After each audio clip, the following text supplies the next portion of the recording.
So, Aeon Flux is a 2005 action sci-fi film starring Charlize Theron, which was based off of a popular IP, an adult animation series of the same name. My roommate said he loved this movie because, and I am quoting, "it was camp, so we watched it together." The movie, dare I say, the film, is strangely short, but it also feels like half of the runtime is eaten up with clunky exposition. The actors' performances are stilted and hollow. The action is almost unwatchable and incredibly hard to follow. But so much money goes into movies nowadays. Someone bet $50 million on this movie. There may be a lot of debate about what film is supposed to be and who it's supposed to be for, and while none of those opinions are inherently wrong, unfortunately, the people who are in charge of writing checks for most of the media we've ever seen are capitalists first. They make an investment and they expect a return. And it's only when you get a great director and creative team, like Greta Gerwig and her people, that you get a fantastic blockbuster that also serves the needs of its overlords. So for me, it's not hard to imagine why movies like Damsel and Meg 2: The Trench keep getting churned out, because they're medium bad in a way that is just bland enough for most tired people to feel okay putting on TV or going to a movie theater to see when they've had a long, hard day at work. But frankly, it isn't often enough that I have the honor,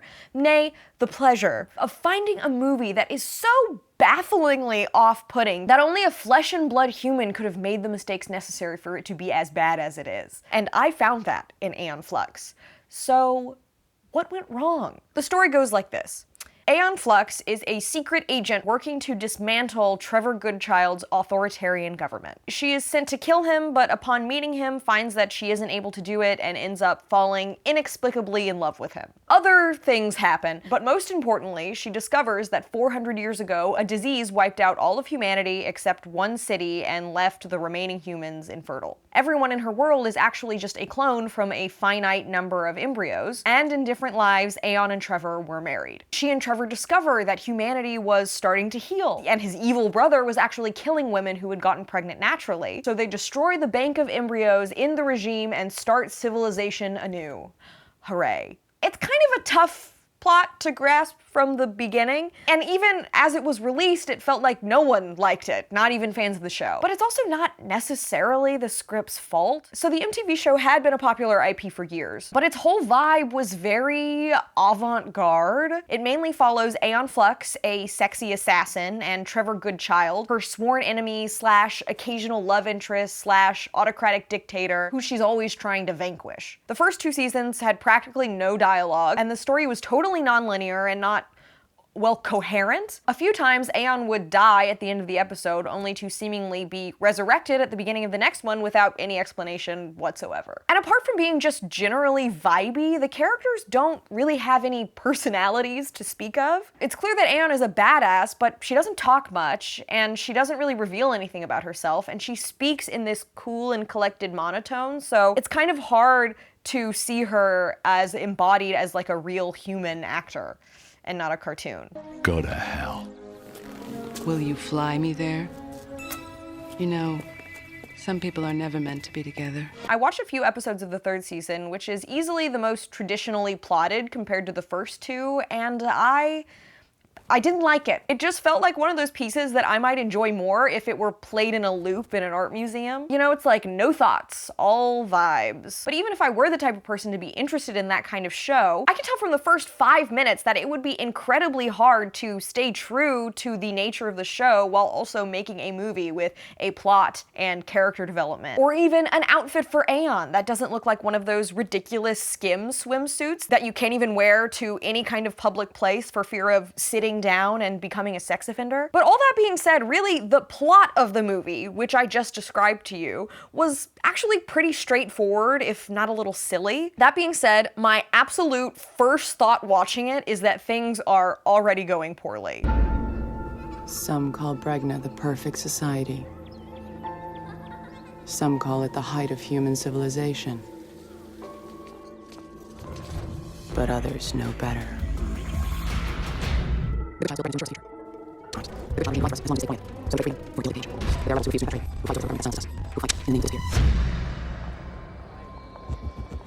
They call themselves the Monicans. I am one of them. I distinctly remember an interview with the actress who played Lady Jessica in David Lynch's seminal classic, Dune, who said that when she was at the premiere, she knew that the movie was in trouble when it started with a long expository monologue. A beginning is a very delicate time. Know then that it is the year 10,191. Because any writer worth their paycheck will try to show and not tell an audience what's happening in the world of their story, because that's just the more natural and frankly better way to do it. And if a story starts out with a character just telling you this is exactly what's happening, it's pretty safe to assume that someone somewhere down the line had no idea what was happening in the story and needed it explained to them, whether that be in the writing stage or in the editing stage. And you guys are smart. I'm sure you know that that is not a good sign. But the book, Dune, is a brick, and David Lynch had an hour and a half to cover all of it, where he just simply had too much source material. This movie, I think, might have had the opposite problem. The source material didn't have a story at all, so they had to tell you what the story was right at the beginning so that you had any idea at all what was going on. So during this monologue, I'm already getting this like chunky, goofy vibe from the whole thing, but it just keeps going, and it doesn't really give you any time to breathe and be like, okay, her hair looks like this because, okay, why is this the best way to transfer information? And who the fuck is Frances McDormand in this, and why are they in a cloud? And I wouldn't say that the plot advances in this movie as much as you're kind of assaulted by it. I explained it to you kind of calmly a few minutes ago, but even though I fear I carry an anxious energy with me at all times, rest assured the viewing experience is nowhere near as relaxing. And it just kind of keeps dragging you along behind it until they blow up the big floating thing of embryos and live happily ever after. Okay, so I have it in my notes that I need to talk about the vibe now, and I want to clarify that what I mean by that is the cinematography, the art direction, the costume design, the locations, and the set design, among other design elements that I want to touch but don't know much about. And I'm looping all of them into one category because they all contribute to my main point that the vibes were, in a word, bad. And it's not like there's anything wrong with any specific element, except one, which I will get to. It's just that all put together, it looks off. With the costumes and the sets and stuff, I feel like a lot of it can be explained away by the umbrella of they didn't have enough money. And don't get me wrong, I'm not saying that $50 million isn't a lot of money and couldn't pay 2,000 teacher salaries for a full year. I'm not saying that the movie industry isn't wasteful. Don't ever catch me saying that. I'm just saying that to compare another movie that created an entire new sci-fi world for its viewers in a way that still plays on the inside of my eyes as I'm trying to go to sleep at night, Denis Villeneuve's Dune cost $165 million. Each. And honestly, those are the kind of funds you need to take a big swing like that and ensure that you won't miss. Think of the still suits in Dune. They do so much expository work for the narrative. They are clearly handcrafted, valuable, and designed for survival, and you can tell that they are very high quality. The same could be said for the props. They look worn and well used. A lot of the furniture in Timothy's palace looks grand and, importantly, old, giving off the appearance that this is an ancestral home. And all the technology, although for us is physically impossible, does seem like it's operating on its own internal logic. Through using massive sound stages, CGI, and a real desert, they did an excellent job of creating an entire other world. On the other hand, the costumes in Aeon Flux look kind of fun, but they do seem very cobbled together, kind of like they gave a seamstress 3 dresses from Kohl's and told her to sew them together and try to make something cool. The shoes Aeon wears on her important city-saving missions are just like chunky platforms from Nordstrom Rack. And it's hard to objectively hate on the props because the whole vibe of the show was very avant-garde. So there was a lot of impossible, unexplainable technology in it. So it's fine that a lot of it doesn't make any sense, but I do think that there is a kind of store-boughtness of it all that really got to me. The same could be said of the locations used, because I highly doubt they had a budget to recreate whole palaces and banquet halls and cities with CGI or build them in massive sound stages. So they're using a lot of existing brutalist architecture that just looks a little kooky. And I think that's what might be getting me, because in some ways their world is unexplainably different from ours, but then it feels like if you look in the background of any given shot, a PA could have forgotten to lock up the back of the set, and you'll just see like a tourist in a Hawaiian shirt taking pictures of everyone with his iPad. And I think it makes the whole movie look really disjointed. Like, okay, so a lot of the movie takes place in this huge palatial complex that Aeon breaks into to assassinate Trevor. But since they weren't able to create an entirely new world, they had to film in a bunch of different areas that look cool and kind of cobble this world together. And I know that's how all movies work. I'm just saying, I don't know how, but I really felt it more here than in a lot of other movies. All these places don't really feel like parts of a whole to me, and I'm pretty sure it added to me feeling even more confused by the plot, because I never quite had a good sense of where the characters were. Also, frankly, it just feels like some of the choices for the locations were baffling. Like, you're telling me the High Council of this futuristic society meets in this open room with no table? I don't know. It's like, clearly I understand that this is supposed to be some kind of grand conference room. Just as a human being who has lived and experienced architecture their whole life, I'm just familiar enough with the language of architecture to recognize that this feels like a space that people are meant to move through and not converge in. It just doesn't feel like a meeting place to me. I don't know. After some research, I've discovered that this location was actually a mourning hall in a crematorium, so I honestly don't know how right that makes me. The cinematography I genuinely can't even really talk about because the editing was so bad that it distracted me from literally anything I could have said. Especially during the fight-heavy action scenes, there were so many cuts that it was almost impossible to tell what was happening with any character at any given time. And this is a movie with a lot of action. I know probably the least about cinematography and film editing of all the film elements because I have a longer history with theater than I do with film, and those are the elements that you simply do not need to consider when you're putting on a play. So I'm just going to play a scene for you, and hopefully you can also just kind of feel out that it's confusing and weird, because those are genuinely the best words that I have to describe it.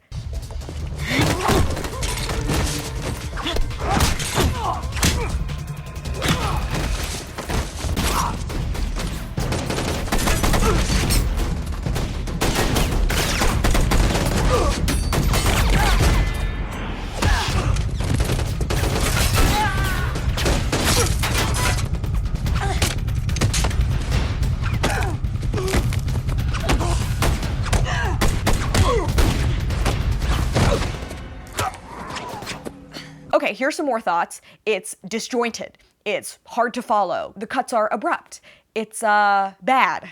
Okay, moving on. With the acting, I watched the movie and I was like, what the hell is Charlize doing? But then again, I watched the show and I thought, she's doing her best. Because Aeon Flux is more of a vibe than a character. She doesn't show any emotion, so I can see how she's trying to do justice to the character, but also be more human so that you feel any emotion at all when things happen to her. Please. I can hurt you if I have to. Don't you feel something wrong inside you? Sathendra, I don't know who I am. So, I wanted to do a little digging to see what might have happened here, because very rarely am I baffled by how bad a movie is and there isn't any kind of studio fuckery happening in the background. So I did my Googling, and the tale with this one is, unfortunately, as old as time. So this was Karen Kusama's first big movie. She'd been scouted to adapt the IP because her debut feature Girl Fight won the Grand Jury Prize at Sundance and was just generally critically acclaimed. Her agent sent her the Aeon Flux script that Paramount wanted to make that had adapted the honestly seemingly unadaptable show into a cerebral action romance between Aeon and Trevor. The head of Paramount Pictures at the time was supportive of this challenging sci-fi romantic thriller with the thoughtful pacing of a highbrow Asian martial arts film, with action kind of like Crouching Tiger, Hidden Dragon. And it was a swing, but one that Charlize Theron and Frances McDormand were willing to take, and they were big deals. So while I don't doubt Kusama's talent, I'm just saying that those sign-ons were proof that the idea had legs. But then Paramount's big boss left and were replaced by new big bosses who hated the fact that Paramount had spent $50 million on a cerebral art movie, so they tried to switch it up. never a good sign. They hired editors to hack down the runtime to 71 minutes, cutting a full 30 minutes out of Kusama's cut. Did away with huge bits of storyline, cut the sexuality of a gay supporting character, and chopped up long sequences of carefully choreographed fights so they could get through them as fast as possible. And then, when they realized how bad the new cut was, they asked Kusama to come back and help them, but they never let her be in a room alone with the editor because they didn't trust her. So she was stuck with this movie that had been completely taken from her and hacked up until it was almost unrecognizable, but it still had her name on it. She said the last time she ever watched that movie was at the premiere, and she had to drink 10 vodka tonics just to get through it, and then she puked her guts out right after. And I actually watched the movie again once I read that interview with Kusama, because so much of those baffling decisions really come into clearer focus when you realize it's a total hack job. Unfortunately, unlike Zack Snyder, she does not want to fight for a Kusama cut. She blames the whole mess for almost tanking her career and wants nothing to do with it. So unfortunately, we will never know if the plot made any sense, or the fight scenes were actually well done, or if the movie was engaging enough to forget the budgeting constraints. Because all those locations that don't seem like they fit together, maybe there were other scenes they cut that made the geography of the space make sense. The fight scenes might have been beautiful and provided some insight into the physics and mysticism of this world, like Crouching Tiger, Hidden Dragon. The script was very liberal with the original material, but they had to be. But I will say, it was important to both the writers and Kusama to keep the story mysterious and cerebral, true to the original tone of the show, and respect for the original material that you're basing your story off of is always a good sign. It certainly could have been new and interesting and engaging. However, do I think that it ever could have been commercially successful? That's hard. But there are lots of movies that flopped at the box office that are amazing. Office Space, Blade Runner, Scott Pilgrim.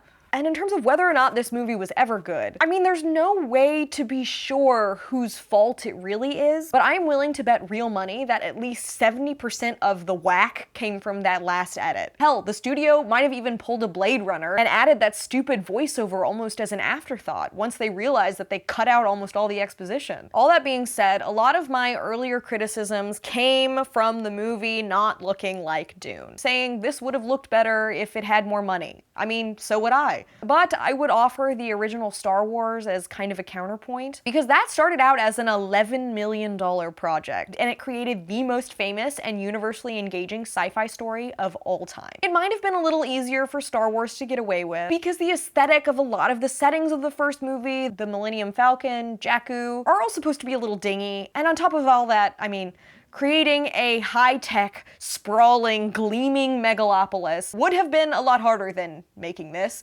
even on a bigger budget. But even then, it could have been quirky if the plot was actually engaging and the world was fleshed out and the action was cool. So yeah.